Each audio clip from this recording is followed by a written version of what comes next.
Yeah, alhamdulillah. Assalamu alaikum wa rahmatullahi wa barakatuh. Alhamdulillahi rabbil alameen wa salatu wa salam ala ashrafil anbiya'i wal mursaleen wa ala alihi wa ashabihi ajma'een. Okay, so as she said, the topics were kind of switched up. So what I'm going to talk about today is, the topic was the ideal Muslimah. We're talking about the woman, from a woman's perspective, what her connection to the Qur'an and the Sunnah should be, or what should that connection look like. I think everyone wants to have a connection with Allah subhanahu wa ta'ala. Muslim, non-Muslim, I think everybody wants to be connected with God. And one of the best ways to connect with God is through His revelation. So I'm going to take you back a little bit to the companions of Prophet Muhammad sallallahu alaihi wasallam, just to give you a glimpse or idea of how they were connected to the Qur'an. And that'll serve as a gauge for you, for yourselves, for you to look at yourself and say, well, where am I in relation to what these women were doing? All right. That's not to say that, any one of us are going to measure up to the Sahaba. We're never going to reach that point, but at least you have a gauge. At least you have a yardstick to measure yourself. Not just where you are in your life, because you are going to go through different phases in your life. As you move through your ages, especially as teenagers and young adults, you are going to move through phases in your life. And sometimes you're going to feel closely connected. Sometimes you're going to feel distant. All right. So no matter where you are in your life, you should always have a gauge of how far, how close, or how distant you are from the Qur'an. The companions of Prophet Muhammad sallallahu alaihi wasallam, both male and female, they had a very special connection to the Qur'an. Not only was it a guide for them, but it was, the Arabic word for it is diwan. All right. I want you guys to take down notes too. All right. I knew you would, so that's why I put it on paper. The Arabic word for it is called a diwan. Diwan is a constitution. The constitution that you live by. Yes, as Americans, we live under the Constitution of the United States. We don't necessarily agree with everything that's in it. Nor does everything in it apply to us. Meaning Muslims or African Americans. Nonetheless, the Qur'an is our diwan. The Qur'an is our constitution, the thing that we live our lives by, the constitution. So this is what made the Qur'an special to the Sahaba, meaning it was what they lived by. It was what they lived by. Aisha said about the Prophet ﷺ when she was asked, how was his character? They said, we know how he acts when he's outside with everyone else, but how does he act when he's in the home? Kayfa kana khuluq an-nabi sallallahu alaihi wasallam. How was his character in the home? Because people usually think, especially with leaders, they usually think that there's a dual nature there. They're one way on the outside and another way on the inside. And to some degree, there's some truth to that. However, Aisha answered or responded to their requests with a response that shows us the connection with the Sahaba, the connection of the Prophet ﷺ and the Sahaba with the Qur'an. She said, don't you read the Qur'an? أَلَا تَقْرَأُ الْقُرْآنَ? Don't you read the Qur'an? She said, كَانَ خُلُقُهُ الْقُرْآنِ. His character was the Qur'an. In another narration, she said, he was the Qur'an walking. Everything you see in the Qur'an, you would find that in some way, shape, form, or fashion in the character of Prophet Muhammad sallallahu alaihi wasallam. That means, if she said that his character was the Qur'an, that means the Qur'an was more than just a book to him. The Qur'an was more than just a book. She said, "Kana khuluquhu al-Qur'an." His character was the Qur'an. Meaning the Qur'an was it wasn't just a book. All right? For some Muslims today, the Qur'an sits on the shelf until Ramadan. And then when Ramadan comes, we blow the dust off of it, we open it up, and we read it because it's Ramadan. All right? That shows you our connection in this time to the Qur'an and the connection of the Sahaba to the Qur'an. So it was deeper than just being a book that they read or they just regurgitated verses out of it. But it was their life. It was their diwan. It was their constitution. So you ask yourselves now, you young Muslims, you ask yourself, if someone was to ask about your character, how is your character? If someone was to do a character reference on you, right? Because that's essentially what they were doing to the Prophet ﷺ. They knocked on Aisha's door and they said, how is his character in the home? They're asking for a character reference.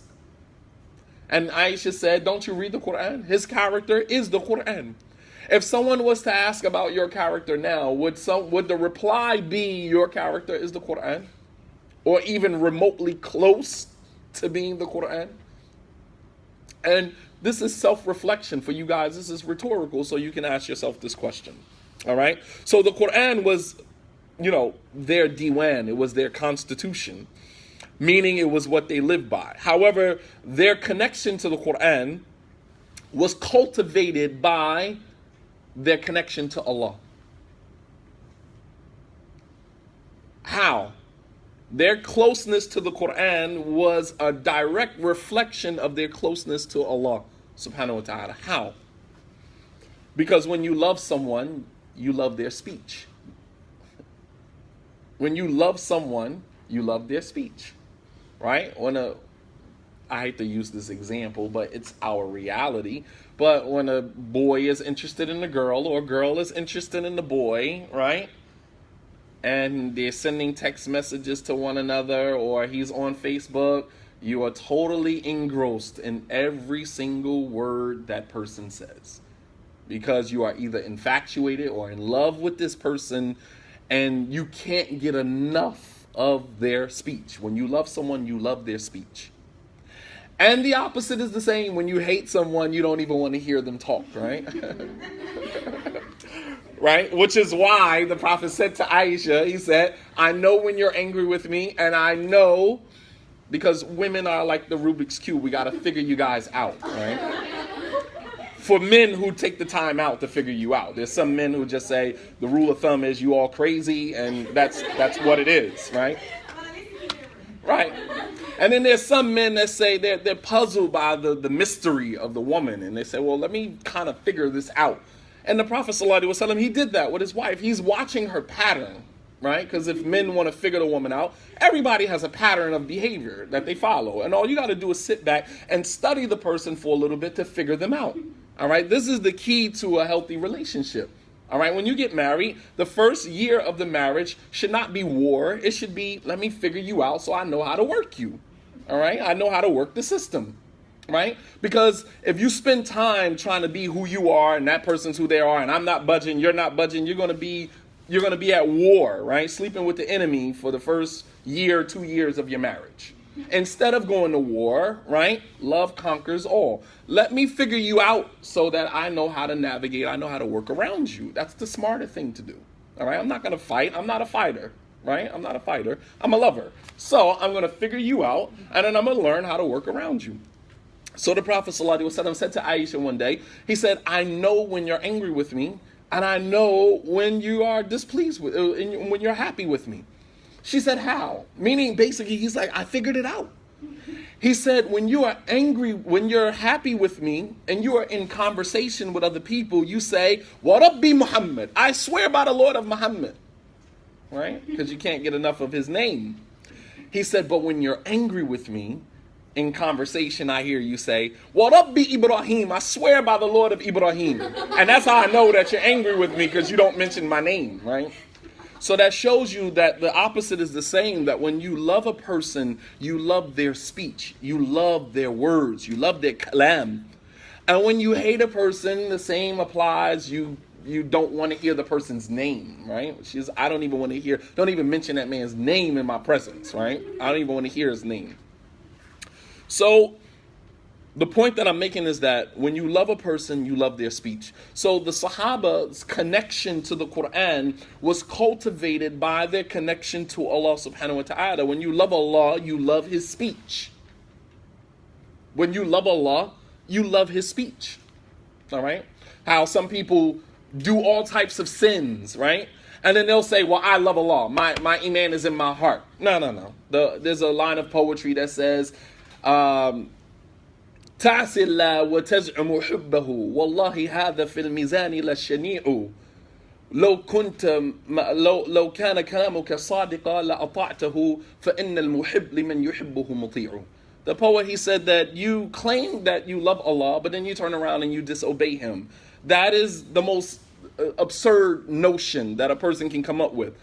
That if your claim to love Allah was really truthful and honest, then you would obey Him, because when you love someone, you obey them. When you love someone, you obey them. لأن المحب لمن يحبه مطيع. That when you love someone, you obey them. All right? So don't say, well, I love Allah, you don't know what's, I love God, you don't know what's in my heart. No, because if what was in your heart was truly in your heart, we would see it on the external. We would see it on the external. So no one can use that as their proof or their, and these are all proofs that we use to justify the, taking ownership, right? I respect the person that says, you know what, I'm not at the best place in my life. I'm doing some things that I shouldn't do. And, I pray that Allah helps me navigate through these turbulent times that I'm going through in my life. As opposed to when you check in someone and they say, well, you don't know what's in my heart. Only Allah can judge me. And all the cliches that we come up with to justify not taking ownership of, just own it. Just own it. Because when you own your stuff, nobody can dangle it in front of your face. When you own it, nobody can hang it in front of your face and say, well, you did this, you did that. As there's a saying that nothing my enemies can say about me harms me, because I've probably already said it about myself. There's nothing that you can say about me that I haven't already said about myself. All right, so your words don't offend me. Your criticism don't offend me. All right. So when you love someone, you love their speech. Abdullah ibn Mas'ud رضي الله تعالى عنه, he said, من كان يحب أن يعلم أنه يحب الله فليعرض نفسه على القرآن فمن أحب القرآن فهو يحب الله. Abdullah ibn Mas'ud, he said that if you want to see how much you love Allah, then let everyone look at their heart and see how much you love the Qur'an. Because based upon how much you love the Qur'an will determine how much you actually love Allah. All right? Because when you love someone, you love their speech. You love their speech. So the Qur'an is basically the gauge by which we determine how much we actually love Allah. So, and Allah subhanahu wa ta'ala, knowing that the Sahaba had this love for Him and had this love for His revelation, because Allah is watching us. All right? And at that time, He was sending down verses, right, that was commensurate, that was congruent with the situations that were, constantly arising, which is what we should be doing with the Qur'an now. When situations come up, we should always go back to the Qur'an to pull out verses to help us navigate through situations. Albeit many of us are not that savvy, but this is what we should be working towards. So Allah subhanahu wa ta'ala, knowing that the Sahaba had this love for His verses, He included them in the dialogue. He included the Sahaba in the discussion, meaning many of the Sahaba situations were mentioned in the Qur'an. Many verses in the Qur'an, surahs from the Qur'an, were revealed about certain companions in the Qur'an, certain companions of the Prophet ﷺ. All right, so there was a paradigm shift going on in Mecca. They were changing from being an idolatrous nation to moving into a more monotheistic, nation. And given everything that was taking place, Allah subhanahu wa ta'ala employed and used a tactic that we should use, and that is called inclusion. All right, inclusion. Indimam is the word in Arabic. Indimam. Inclusion. He included the Sahaba in the discussion of the Qur'an. All right, and I'm going to ask you a question after I give you a verse. Allah subhanahu wa ta'ala revealed a verse in the Qur'an where He said to Prophet Muhammad, فاعف عنهم واستغفر لهم وشاورهم في الأمر فإذا عزمت فتوكل على الله. He said, seek forgiveness for your companions. فاعف عنهم, pardon them. واستغفر لهم, seek forgiveness for them. وشاورهم في الأمر, and include them in your decision-making process.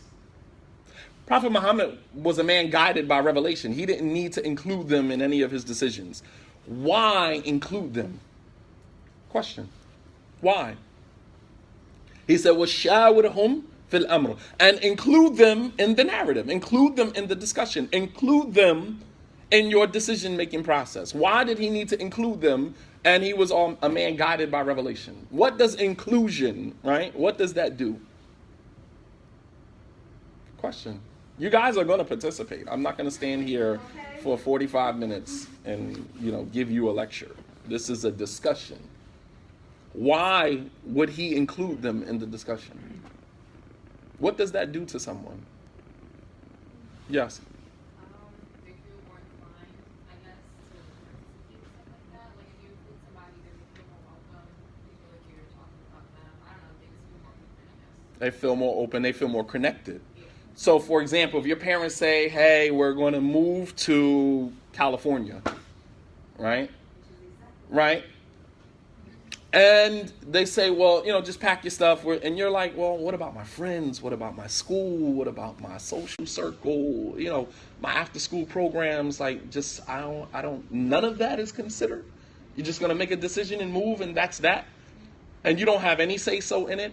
When you move, right, with your parents, because you have to, right, you move with them, how do you feel once you get to California? You might like it because of the weather and everything else, but what else is going on? Huh? You feel lonely. Okay, that's another. Well, how do you feel about your parents' decision? Hurt. You don't feel like they didn't ask you. They never even considered you, as if you didn't even matter. Right? Right, exactly. Yeah. Uh-huh. So I'm touching a sore spot with you. All right. That's exactly what happened. My parents, after graduating, told me we're moving down for pick my high school and everything. I was angry for an entire year. I was angry Right. at my parents because I felt like that was so dismissive. Like we didn't care that I chose the high school, why I chose the high school. Right. Inclusion is important. Right. So, and I want you guys to keep that in mind as, and I would be remiss if I didn't say this, that when you think about Islam here in America, African American Muslims have been here practicing Islam for the longest time, right? And when you see the representation of Islam today here in America, you don't see faces that are my skin complexion. When you go to ICNA, ISNA, yes, I'm mentioning names, sorry.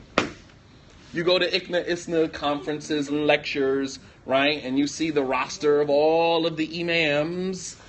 You don't see people that look like me. So then that makes you wonder, does that mean that there are absolutely no African American imams that are actually qualified to speak on that level? Or are we just excluding them from the discussion? You see how that works? You see how that makes people feel like they're not part of the discussion? And it has been going on for years. Years. And this is, I'm not the type to throw shade. I'm the type to walk up to you and hand you your shade in your hand. I don't throw shade from afar. I'm going to hand it to you. Here's your shade. All right? So, inclusion is important because it makes people feel deeply connected to the movement, deeply connected to whatever is happening. All right. And even now with Hispanic Muslims, you have Muslims that from the Hispanic community that are embracing Islam in droves, and they are feeling the same brunt as Hispanics coming into Islam. They're not included in the discussion. Some of you might have not even known that there were large populations of Hispanic Muslims here in America. They're now opening their own mosques and having their own safe spaces where they themselves can feel included in the discussion because they have come into Islam and embraced Islam through all of the transitions that they have made from Catholicism and worship in the Santa Maria and all these other things that they transitioned from to find Islam, what they believe the truth is, and to be totally excluded from the conversation because they are not Arab or they're not Desi or they're not of the more dominant hegemony of Muslims here in America and other places. So it's important that we include people. We don't exclude anyone from the discussion. Islam is for everybody, including non-Muslims, even people who are not Muslim. Most of the people that follow me on Periscope, I have 20,000 followers on Periscope. Most of them are non-Muslims. Just yesterday, I was giving a discussion. I was thinking it was non-Muslims on there, Christians. Just sit and listen to the discussion. And I really, enjoy the discussions. And I said, I don't care what your religion is. When you speak a language of spirituality, the vernacular of spirituality, it's a universal language that anybody who's connected to God can understand. You don't have to be of any particular faith to understand and to be able to relate to religious language. All right. So inclusion gives people a deeper connection. And sometimes people try to exclude you. But Allah included the Sahaba in this process of revelation, which made their connection to the Qur'an even deeper. I'm going to give you a short narrative that happened between one of the Sahabiyaat, one of the women of the Sahaba, and Umar bin Khattab. This woman, her name was Asma bint Umais. I didn't have a chance to go through her story during Ramadan. Amazing woman, right? And she was one of the women who migrated from Mecca to Ethiopia at the very beginning stages of Islam, right? So when she came back, many of them did not come back to Arabia until the Prophet migrated to Medina. All right, so the whole 13 years that the Prophet was in Mecca, they were in Ethiopia, and then he migrated to Medina, so they kind of missed all of that. Historic events that shaped, everything that we are living right now, they kind of missed out on that. So that was one thing. Then one day, this woman, Asma bint Umayy, she was sitting with Umar's daughter, what was Umar's daughter's name? Starts with an H. Hafsa. Right. So Asma is sitting there with Hafsa, and Umar walks in. So Umar says to the woman, who is this woman? So the woman said, I'm Asma bint Umays. So he says, so you're from the Muhajirat al-Uwal. So you're from that group of people who migrated to Ethiopia from the beginning and now came back? She said, yeah. And Umar said to her very dismissively, he said, Nahnu ahaqqu bi Rasulillahi minkum. That we are more deserving to be closer to Prophet Muhammad than you all are. Because we made hijrah from Mecca to Medina with him while you guys were in Ethiopia. And Asma, she became angry, upset, because it was dismissive. She said, Wallahi, I'm not going to eat or drink anything until I go to the Prophet and tell him what you just said. There's no way that you guys are more deserving of, this position of companionship, of suhbah, more than us. And when she went and she told the Prophet what Umar said, the Prophet said, Akhta Umar, Umar is wrong. He said that you guys have a double reward. You have a reward for making the migration from Mecca to Ethiopia and from Ethiopia to Medina, while they only have one hijrah and from Mecca to Medina. That's it. But they are not more deserving. So that what I'm trying to capture is how she felt when Umar dismissed her from the discussion. And this is what goes on today in the Muslim world. That, my parents are Arab, my father was a sheikh, my grandfather was a sheikh, so that means, oh, you're a new convert. Oh, mashallah, you can recite Qur'an very well. Oh, mashallah, I can walk into a store like this and have a brother say, are you Muslim? It's like, why else would I be dressed like this? What do you mean, am I Muslim? You see how that feels? Some of you have the privilege that you're never going to experience that. But then there's some of us who we have experienced that and more. And it's dismissive. It's dismissive. Because when you say to me, oh, you're Muslim, right? Like, are you a Muslim? And it's like, do you know what I went through to put this on? I had to fight with my family. I had to fight with my mother, my father. I had to explain to my friends. I had to be excluded from circles.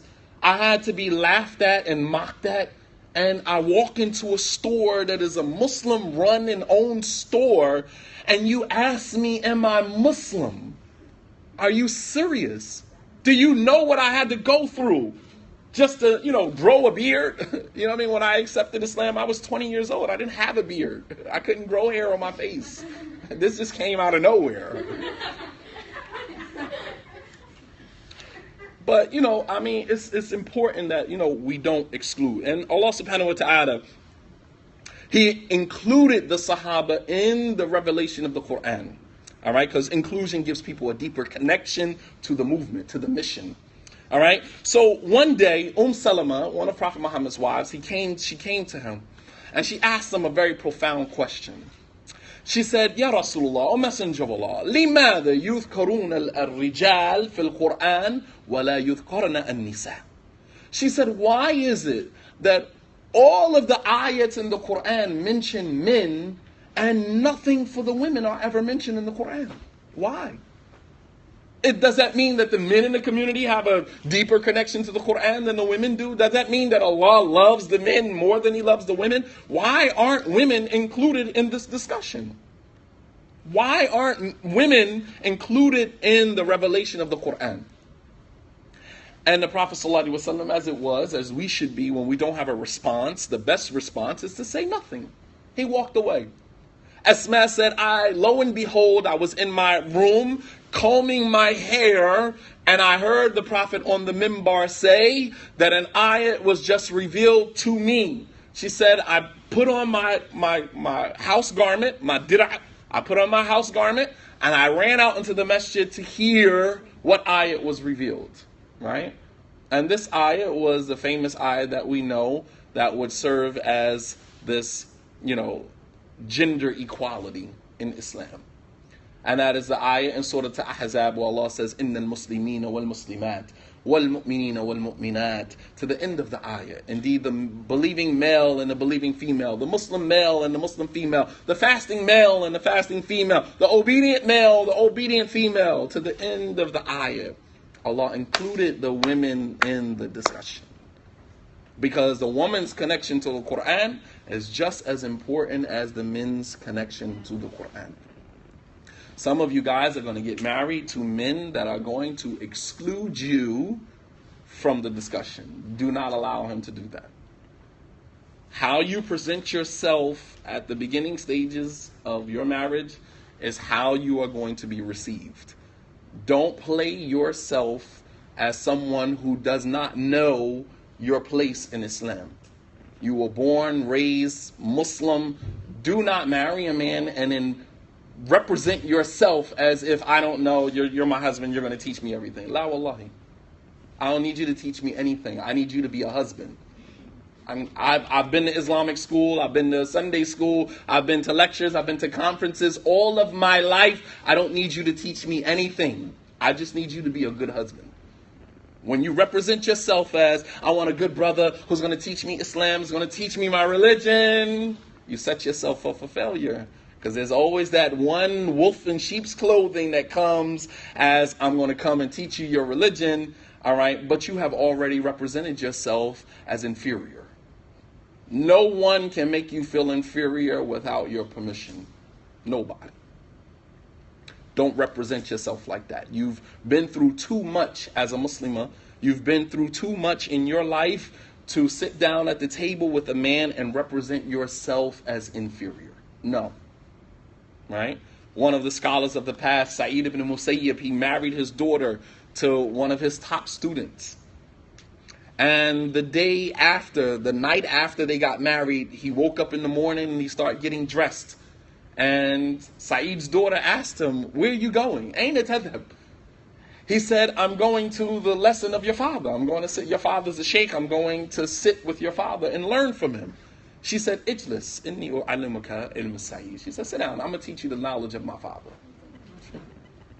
You don't need to go sit with my father anymore. I got you. I'm going to teach you. You sit down. So, it's important that women don't represent themselves. Muslim women, don't represent yourself as inferior. Don't represent yourself as someone who is ignorant. Even if you don't know, at least act like it, Fake it till you make it, Act like you know. But the point that I'm making is that, women wanted inclusion. They wanted to be included in the discussion because it was important for them to have a connection to the Qur'an, just like the men had the connection to the Qur'an. And it came to such a surprise that even verses from the Qur'an were revealed about some of the women. All right, some of the women. There's only one woman's name mentioned in the Qur'an. What is that woman's name? Maryam. However, there are tons of situations, inferences that were made about some of the Sahaba. Many women that were included in the discussion of the Qur'an. One of such women was Aisha, the Prophet ﷺ's wife. So, on one occasion, one of the chiefs of the hypocrites, Abdullah ibn Ubay ibn Salul, he found an opportunity to tarnish the Prophet's honor. And usually when people want to tarnish your honor, when they don't have any morals, whatever, they go after your family. All right? So they'll go after your family. All right? They did it to Malcolm X. Right? When they wanted to harm Malcolm, they went and they bombed his house, with his wife and his children in the home. All right? They did it to Barack Obama. Right? They're still doing it. His daughters were just, at Lollapalooza or some other place, and they're like, well, why is she there and not in Philadelphia at the Democratic National Convention, and taking pictures of her, doing things that normal teenage American girls do, and tarnishing the honor of our president by attacking his family, talking about his wife, talking about his children. There's no president in the history of the United States whose families have been dogged out like President Barack Obama. And I'm not defending President Barack Obama. It's not, he is our president. And he is African American. So for me, he represents something more than just a president. He's not just a president. He's an inspiration. He is an inspiration. His family is an inspiration. He represents something deeper than just a president. All right. When we hear all of this stigma about black men not taking care of their families, we have a black man in the White House taking care of his family. He represents something that is deeper than just a president. So you can have him as a president. I'll take him as an African American leader in America. You can have him as a president. That's neither here nor there for me. Nonetheless, they accuse Aisha of adultery. And we know that the punishment for adultery in Islam, of course, especially during that time, was death, to be stoned to death. All right? And here's the leader of the Muslim community, his wife being accused of adultery. That was major shade. Right? So what happened? The Prophet ﷺ, he never said anything to defend Aisha because he didn't have any revelation from Allah. All right? He only acted on revelation. All right? So he waited 40 days. Allah was testing him to see if he was going to say something in defense of his wife before Allah gave him permission to do so. All right? And he never said a word in defense of her. And then Allah finally revealed verses from Surah An-Nur, Surah number 24 in the Qur'an, exonerating Aisha of the accusations that were made against her. Aisha, she said, just to capture how they felt when their situations were mentioned in the Qur'an. She said, وَلَشَأْنِي فِي نَفْسِي أَهْوَنْ أَنْ يُنَزِّلَ اللَّهُ آيَاتٍ فِيَّ تُتْلَى إِلَى يَوْمِ الْقِيَامَةِ. She said, I considered myself less than worthy for Allah to reveal verses from the Qur'an about me that will be recited until the day of judgment. Who am I that God should include me in the Qur'an? Who am I? Show you the humility of these people. But their stories are mentioned in the Qur'an. Maybe not necessarily by name, but when you look at the backstory, you see the connection between them. So how do you think that made Aisha feel? That she said, as the narration continues, she said, لَكِنْ كُنْتُ أَرْجُو أَنْ يَرَى رَسُولُ اللَّهِ الرُّؤْيَا. She said, I thought that Allah was going to reveal my innocence to him in a dream, because the dreams of prophets is part of revelation. That's part of how they received revelation, was through dreams. So she said, I was thinking that he was going to see something in a dream and that was going to prove my innocence, and we were going to go from there. I never thought that Allah would mention my situation in the Qur'an, verses from the Qur'an that will be recited until Yawm al-Qiyamah. Never in my wildest dreams that I ever. So every time, for example, in Ramadan, when the whole Qur'an is being recited and those ayats are recited, and Aisha standing in the rank, right? And she heard those ayats being recited. I mean, how do you think that made her feel? Closely connected to the Qur'an? Absolutely.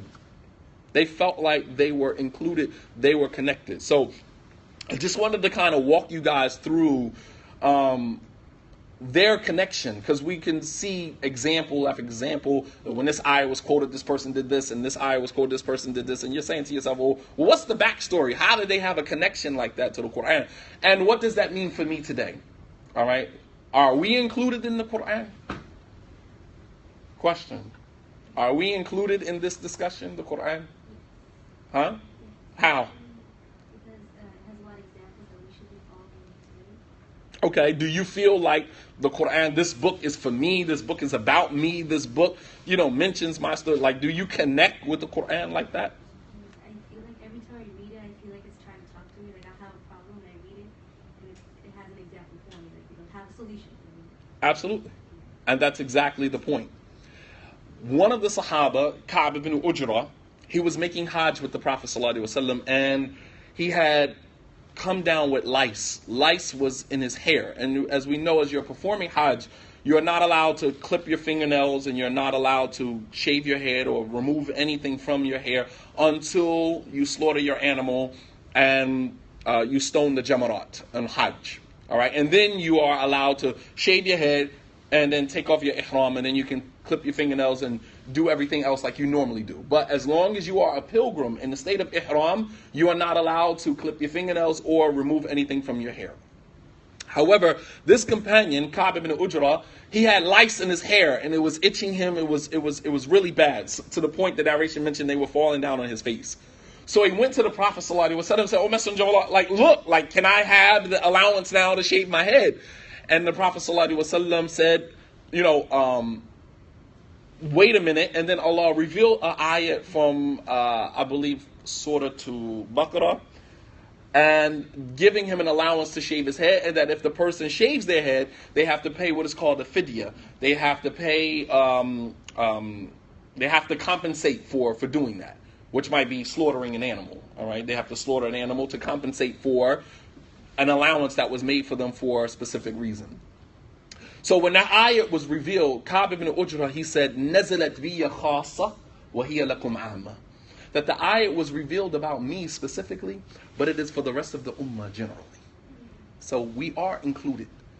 The specific situations that the Qur'an addresses during that time, all right, or addressed during that time, is general for all times. The Qur'an is timeless. There's no time limit on the Qur'an. The Qur'an is timeless until Yawm al-Qiyamah, which is why it appeals to human interaction. It appeals to human life, because all of the verses from the Qur'an deal with normal things that go on in humans' life, in the life of a human being. This is not like Allah wasn't addressing some angelic beings, some angels. He was addressing human beings with real problems. So then that leaves you with the question now, why is it today that Muslim leaders find it so difficult to connect the Qur'an to human problems? Why are you taking us from 2016 back to 1436 years ago, as opposed to taking the knowledge from 1436 years ago and bringing it forward to 2016 to make it relevant to us? This is our biggest challenge. This is the challenge of Muslims in general, and leadership in more specific. So it was because of their love of the Qur'an, cultivated by their love of Allah subhanahu wa ta'ala, and the inclusion that He blessed them with, that they were able to respond to the Qur'an the way that they did. All right? With the expediency that they did, they were able to respond to the Qur'an. Allah mentions in the Qur'an, إِنَّمَا يَسْتَجِيبُ الَّذِينَ يَسْمَعُونَ وَالْمَوْتَى يَبْعَثُهُمُ اللَّهُ ثُمَّ إِلَيْهِ يُرْجَعُونَ. Allah says, إِنَّمَا يَسْتَجِيبُ الَّذِينَ يَسْمَعُونَ. Indeed, the only people that will respond to the Qur'an are those that can hear it. The only people that will respond to the Qur'an are those that can hear it. وَالْمَوْتَى, and those who are dead, meaning they can't hear it, then they will be resurrected and they will return to Allah in that state. So Allah is telling us the type of people that will respond to the Qur'an. When the Qur'an is quoted, when the Qur'an is recited, it has to be people that can hear it. And we're not talking about hearing, the physical hearing, right? Just like when Allah mentions seeing in the Qur'an, He's not talking about physical seeing. He says in the Qur'an, إِنَّمَا لَا تَعْمَلْ أَبْصَارُ وَلَكِنْ تَعْمَلْ قُلُوبُ الَّتِي فِي الصُّدُورِ. That it is not the eyes that go blind, it is the hearts that are in the chest. So we're talking about from a religious, from a spiritual lens. When we talk about blindness, a person is blind, they can't see. It's not talking about your physical seeing. Not seeing with the lens of your physical eye, seeing with your heart. Your heart is how you navigate. All right, and hearing is not that you can hear physically, but you can actually understand, comprehend what is being said to you from the Qur'an. And of course, this was in addition to the cultivation of the hearts. The hearts were cultivated. And I'll end with this. Jundub al-Bajali, one of the Sahaba, he said, كنا مع رسول الله صلى الله عليه وسلم ونحن فتيان حزاورة فتعلمنا الإيمان قبل أن نتعلم القرآن ثم تعلمنا القرآن بعد فازددنا إيمانا. Jundub al-Bajali, he said that I remember we were young men following the Prophet ﷺ around. Young men. Fityanun, we were young boys following the Prophet ﷺ around. And he said, and we used to learn Iman. We used to learn matters of the heart, matters of faith, before we would learn the Qur'an. They wouldn't teach the children, large amounts of surahs from the Qur'an first. They would teach them small matters, but they would give them matters of the heart. He said, فَتَعَلَّمْنَا الْإِيمَانِ قَبْلَ أَن نَتَعَلَّمَ الْقُرْآنِ. We used to learn about matters of faith before we would learn about the Qur'an. All right? Because in order for the heart to be receptive, all right, it has to be void of its opposite. As Ibn Qayyim rahimahullah ta'ala, he said that وَضْعُ الشَّيْءِ فِي مَوْضِعِهِ مَشْرُوطٌ بِتَفْرِيغِهِ مِنْ ضِدِّهِ. In order for you to put something in a place, it has to be void of its opposite. So if you're going to put the Qur'an in your heart, then your heart has to be void of the opposite of the Qur'an. All right? And that's the love of anybody else's speech. The love of it. And sometimes people put other people's comments and speak. Well, this sheikh said, or this person said. It's like, well, what did Allah say? What did Allah say? Right? What did Allah subhanahu wa ta'ala say? And, this happened with, Abdullah ibn Mas'ud. He was making Hajj after the death of the Prophet. And they were on Hajj. And some of the Sahaba were doing something. And he said, to them that the Prophet didn't do that. And they said, well, Abu Bakr and Umar used to do it. And he said, subhanallah, he said, I'm telling you, the Messenger of Allah did not do that. And you're telling me what Abu Bakr and Umar did? We have to make sure that, our love for the Qur'an supersedes our love for anybody else's speech, right? So he said, we used to learn matters of Iman, matters of faith before we would learn the Qur'an. He said, and then we learned the Qur'an and it only increased us in faith. So the Sahaba, their method was not to go out and learn large portions of the Qur'an first. They would deal with the matters of the heart. Cultivate your heart first. Going back to the ayah where Allah says, إِنَّمَا يَسْتَجِيبُ الَّذِينَ يَسْمَعُونَ. Indeed, the only people that will respond to the Qur'an are those who can hear it. فَذَكِّرْ بِالْقُرْآنِ مَن يَخَافُ وَعِيدٍ. And remind with this Qur'an those who will fear or will take heed to the admonition that's in it. You can only speak, about, some people when they start opening up a discussion about Islam and you're just looking at them and you're just like, I'm not even having this conversation with you, sorry. You don't pray, you don't fast. I'm not having this conversation with you because when we open this discussion, I'm going to say some things that totally go over your head and it's probably going to make you hate Islam even more. So I'm not even going to have this conversation with you. right? Abdullah ibn Mas'ud, he said, you don't say something that is above the head of the person that you're talking to, except that you subject them to kufr, you subject them to disbelief, because you're giving them something that is above their understanding, above their ability to comprehend. Some people you just don't have those conversations with. I don't get into arguments and debates with people who are not on a level to even have that discussion. All right? When Imam Ahmed was in prison, all right, this guy, Ibn Abi Du'ad, he was part of a deviant sect, the Jahmiyyah. And he used to come to Imam Ahmed and said, come on, let's debate and let's debate.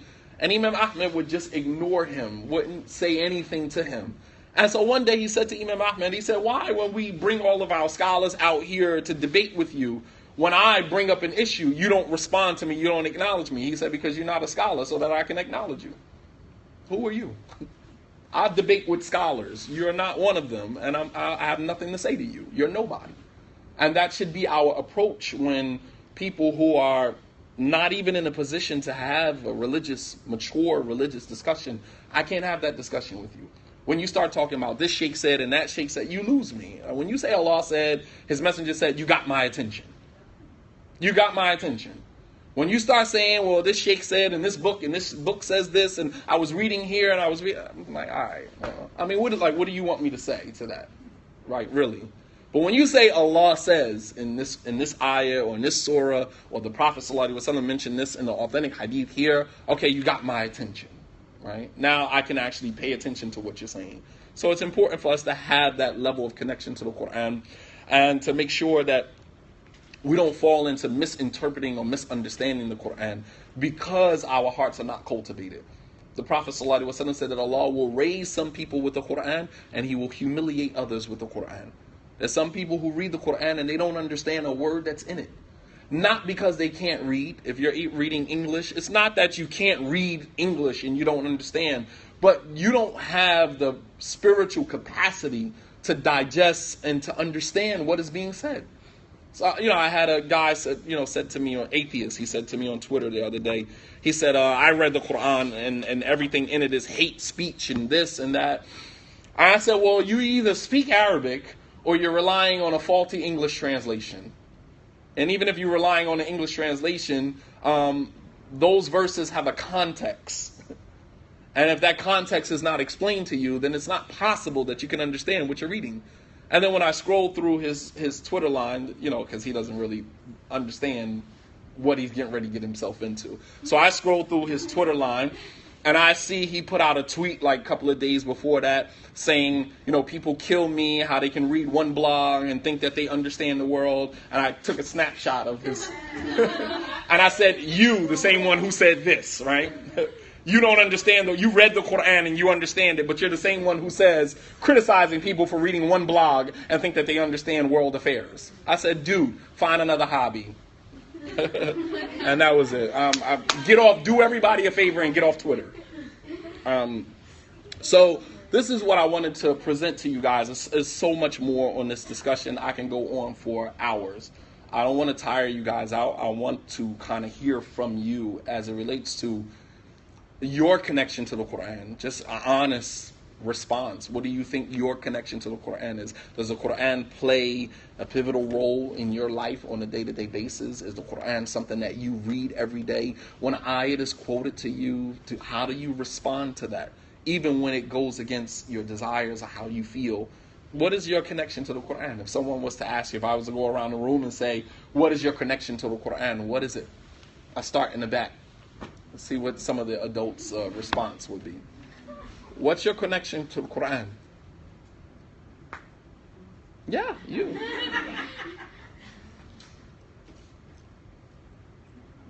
I can come back, Sister Asia. For me, being a convert, my whole life prior to Islam was I do me. I do what I want, and I was known because out of my 7 brothers and sisters, I was the one that was known to always break the mold. So I always did me. My connection to the Quran now is that I can't do that anymore. I'm not living for me. I'm living to please Allah. And my decision making, everything I do, even when I do my classes, I'm asking Allah for guidance. Guide my words, guide what I do. So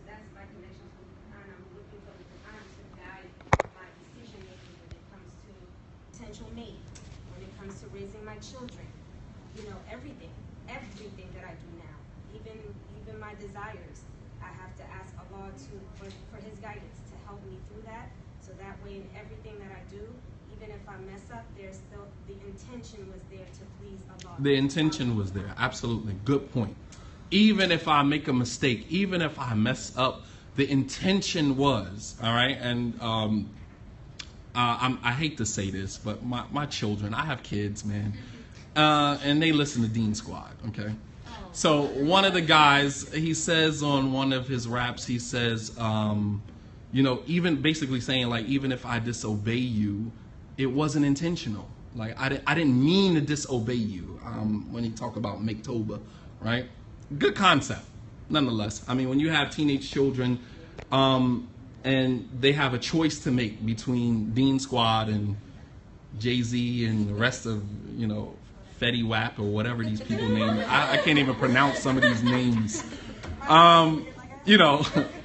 Dean Squad all day long. I don't mind.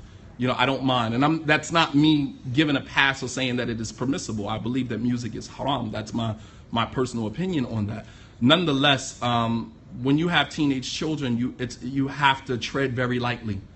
We don't want to be the type of overbearing parents that make our children hate Islam, even when they believe that they found a halal allowance, right? They have to make their choices. They have to make their choices. And if your children start off making halal choice, what they believe to be halal choices, or the best of the two evils, or the worst of the least of the two evils, that's good decision making. That's good decision making. And although I may not necessarily agree with it because I'm an adult and I live in an adult world, I make adult decisions. As a child, when you see a child caught between, should I listen to this or can I choose another more halal alternative, and they make that choice, you feel good. Although you don't necessarily agree with it, you understand their thought pattern. You understand the concept and the equation that they use to come out with that decision. And hopefully, inshallah ta'ala, that prepares them later on to make better decisions. All right. Not every decision our children makes, we're going to actually agree with it, nor are we supposed to agree with it. All right. If people agreed with every single thing that I said, then they would be me. All right. If you agreed with everything I said or everything I did, you would be me. All right. You're not supposed to agree with everything that somebody else does. Nonetheless, we are promoting healthy choices, healthy decision making, which is something that many of us didn't have growing up.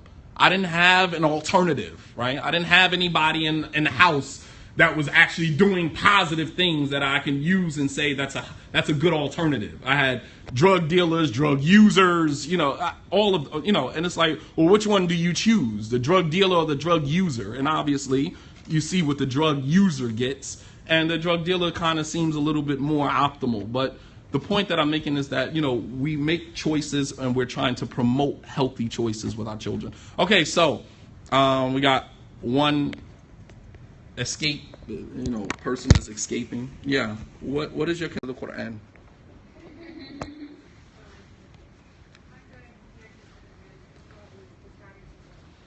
Is what?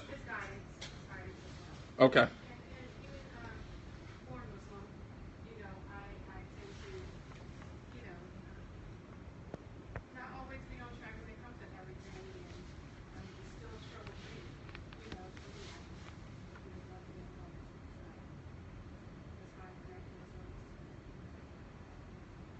Okay. That's honest. I don't want cliche because this is not self-disclosure here. I don't want cliche.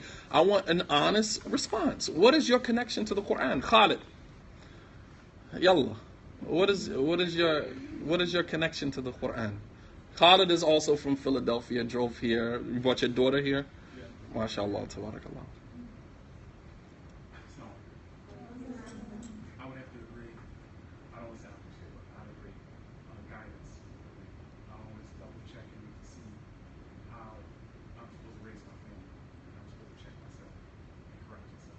Okay. Good answer. Good response. Are you ready now? Go ahead. As much as the Quran is a guide, I think for me, particularly access and balance, because it's so easy to fall into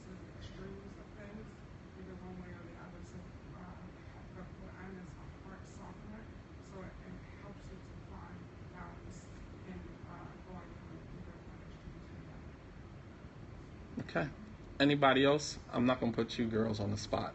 The adults, I can do that. But I don't want to put... Let's start at this table right here. What is your relationship with the Qur'an? Don't give me what you want it to be, just where you are currently. Hopefully, the examples that I presented, everything that I mentioned will give you, as I said, a gauge of where you can be with the Qur'an.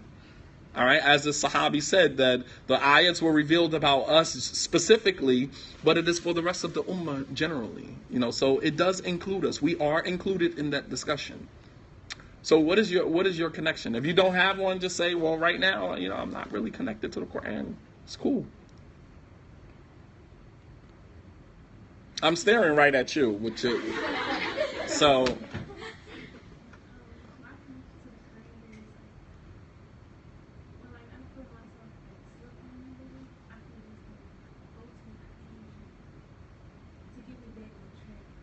Okay. Honest, the Qur'an to get me back on track. Yes. Sure. I'm not Muslim, but Not yet. We're working on you. So there's a lot of times where since I don't have something to follow, I hang out with all kinds of people and stuff like that. But I find that even like in my group of friends and stuff like that, and the people that I hang out with, like I'm always going to be like, oh, don't get it wrong, I'm gonna do what I. There's times when I feel it's a huge battle between doing what I want and doing what I know is right. And even though I don't follow the Quran, I know some of the things that Allah says and stuff like that, especially because of my mother. So my whole life it's been like that, because even before she was into being Islam or whatever, being a Muslim, before that we were like Jehovah's Witnesses. So I've always kind of had like a religion kind of not dictating, but like guiding me through my decisions. So even now I carry that. There's a lot of things that the kids in my neighborhood are doing. Like, I don't know if you guys heard of it, Zans and stuff. Like, everyone that I'm growing up with, everyone's doing it. What is that, please? It's a pill, and it's almost like. What is it called? A Xanax. Xanax. Okay. And people where I live, the people that I used to party with and stuff like that, a lot of them, they pop that like it's nothing. Like they take a whole bunch Your of generation doing hard stuff. What happened to just a joint? Y'all taking Xanax and stuff. What the heck? They pop them like M&Ms. Oh my gosh. So when they're like, oh, you're so scary, you don't want to steal with me, you don't want to do this with me, but it's just like, I always feel like if I do something wrong, then Allah tends to stop blessing me, because I do feel like I have a lot of blessings in my life due to God and everything like that. So I was just kind of like trying to make decisions that I can make him proud, but at the same time, it's just like also doing what, like I always sometimes feel like, well, I mean, I'm not in a religion, so I should be able to do what I want, but like I simply can't. Like there's times when I can't. So. That is because you have a moral compass. You have a moral compass. And even though your moral compass may not be connected or associated to any religion, when God created us, he gave us an internal navigation system. Allah says in the Qur'an, فَأَلْهَمَهَا فُجُورَهَا وَتَقْوَاهَا, and that we inspired every soul to know the difference between right and wrong. And so your soul, that's your soul talking to you, right? Because your body, we believe that your body talks to you in this life, and your body will most certainly talk to you in the next life. And things that your body is saying to you, right? That's probably the most intimate discussion that you can ever have besides your discussion with God. And that is sometimes your heart is telling you this is wrong. Right? And sometimes we ignore that conversation and we go and we do it, and then we realize, and then we turn around and say, dang, man, I should have just listened to myself. And that's only when your heart is still sound, it's still healthy, right? Sometimes you have an unhealthy heart and you listen to your heart and it gets you in trouble every single time. But if you have a sound heart, your moral compass is still in place.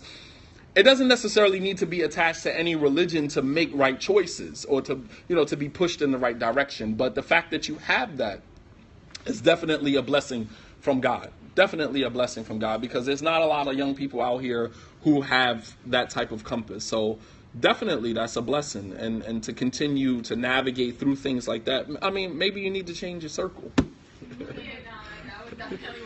Maybe not necessarily look for more guidance, to help you navigate, but maybe change your circle altogether. I mean, you are a reflection of the people that you keep around you.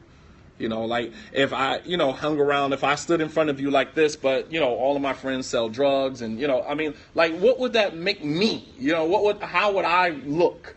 You are a reflection of the type of people that you keep around you. So that's very important. So, you guys have been great. Alhamdulillah. I pray that the information that I shared with you, fihi kifaya, you find some sufficiency in it, you find some benefit in it. I pray that you guys develop a closer and more intimate relationship with the Qur'an, realizing that, this book is for you, about you, right? Fubu, for you, about, by you. It's for you. Allah subhanahu wa ta'ala, right, y'all too young to even understand the reference. Allah subhanahu wa ta'ala revealed this book for you. In this book is guidance. The first ayah in the Qur'an after Al-Fatiha. ذَلِكَ الْكِتَابُ لَا رَيْبَ فِيهِ هُدًى لِلْمُتَّقِينَ. That in this book is guidance for those who are muttaqeen, those who are seeking to be righteous, seeking to be pious. All right, so if that's the direction that you are going, then everything that you need is in this book. Allah subhanahu wa ta'ala says, وَمَا فَرَطْنَا فِي الْكِتَابِ مِنْ شَيْءٍ. We have not left out anything in this book. Any and everything that you need to help you navigate through this life is in this book. All right, and if you have a hard time trying to find or navigate your way through it, then you need to connect yourself with someone who knows the Qur'an front to back, knows how to navigate through it. I'll leave you with a short incident that happened. Abdullah ibn Mas'ud, one of the companions of the Prophet ﷺ, he stood up one day and he said, may Allah curse the women who add extra hair to their hair, who gap their teeth out of beauty, and who tattoo themselves and things like this. All right, in Islam, we are taught to be organic, everything. No fake hair, no fake nails, no fake eyelashes, no fake, nothing. Nothing about you should be fake, physically or spiritually. Internally, externally, everything should be organic, authentic, everything. All right? So a woman stood up and said, how can you curse these women when I've never found an ayah from the Qur'an that confirms that? She said, I've read the Qur'an from cover to cover, from Fatiha to Nas, and I've never found one ayat in there that confirms what you're doing, what you're saying. So he said, well, maybe you didn't read the Qur'an and find the verse where Allah says, وَمَا آتَاكُمُ الرَّسُولُ فَخُذُوهُ وَمَا نَهَاكُمْ عَنْهُ فَانْتَهُ. Whatever the messenger gives you, take it. Whatever he prohibits you from, stay away from it. Did you read that ayah? If you came across that ayah, then you would know that that ayah points you in another direction, which is the direction of the sunnah. And the Prophet ﷺ did curse those women who did that. The women who got tattoos, the one who gets it and the one who does it. Right? The woman who's getting the tattoo and the one that's doing the tattooing. Both of them are cursed. The woman who gaps her teeth, because in our culture during that time, it was seen as a sign of beauty. Today, I don't really know. But that time, to gap your teeth, to have a gap in your teeth, was seen as a sign of beauty. To pluck the eyebrows, right? I know that's a sore spot for many of you. But let me just be honest with you. From a man's perspective, right, when you take the makeup off your eyebrows and there's nothing there, right? Or you wake up in the morning and there's just a line there that you drew with a pencil. No man is going to walk into a bathroom and see just a line there. They're going to be like, what the heck? When I was with you last night, you had eyebrows. It's not authentic. It's not organic. That you have to wake up before your husband or before your man, run in the bathroom and redo yourself like you were last night when he saw you. So he never actually really gets a chance to see the real you, right? When I walked into my grandmother's bathroom and saw her wig on the tub, I was like floored. I'm like, yo, I thought that was my grandmother's hair all this time. You know what I mean? It's just weird, because I've never known her not to wear it. I mean, she's old hair, so they, that's what they do. But the point that I'm making is that sometimes we are afraid to allow people to see who we really are. So we create this facade, we create this image that we want everybody to see. But then in creating that image, we got to maintain it. And you get lost in maintaining who you want people to think you are, and you forget about who you really are.